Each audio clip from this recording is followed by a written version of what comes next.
অপু ভাই, ভোকাবুলারি প্রশ্ন আবার। ওকে ওকে, সব সময় তো করতেছি। অ্যাবেট, ABED, অ্যাবেট, অ্যাবেট মানে কি? এটা 10 সেকেন্ড এ শোনো। B D. বেড অ্যাবেট, মানে অ্যাবেট তো মানে কি? বিছানা, হুম, শয্যা। এ বেড একটি শয্যা, এই তো। সুন্দর। অ্যাবেট মানে হচ্ছে শয্যাগত বা শয্যার উপরে। ও আচ্ছা আচ্ছা, যেমন রাখার টেকনিক দেন, এটা মনে রাখার এমন ভাবে টেকনিক দিবেন যেন সবার মনে থাকে সারা জীবন। এটা ভাই পারি না ভাই, বলে দেন আপনি। আচ্ছা, বেড মানে কি? বেড মানে বিছানা, শয্যা। বিছানা। আচ্ছা, তারপর হচ্ছে আমি তো এ প্রথমে মানে, বললাম এ বেড মানে একটি শয্যা, বিছানা। হ্যাঁ শয্যাগত এইভাবে হয়। আমাদের পক্ষ থেকে আরেকটা টেকনিক দেই। এ মানে আমরা সবসময় এর আগে বলছিলাম এরাই।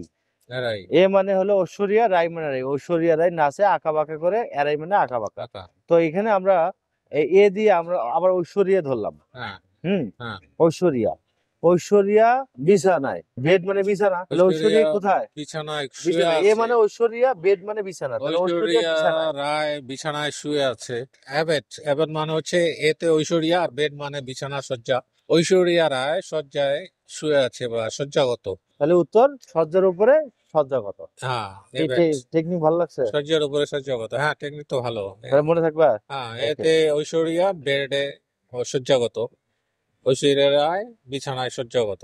অ্যাবেট, অ্যাবেট। ঠিক আছে, লাইক কমেন্ট শেয়ার সাবস্ক্রাইব যা যা আছে দিও তোমরা আমাদের জন্য, থ্যাংক আমরা ইউ। আছি তোমাদের জন্য। ঠিক আছে।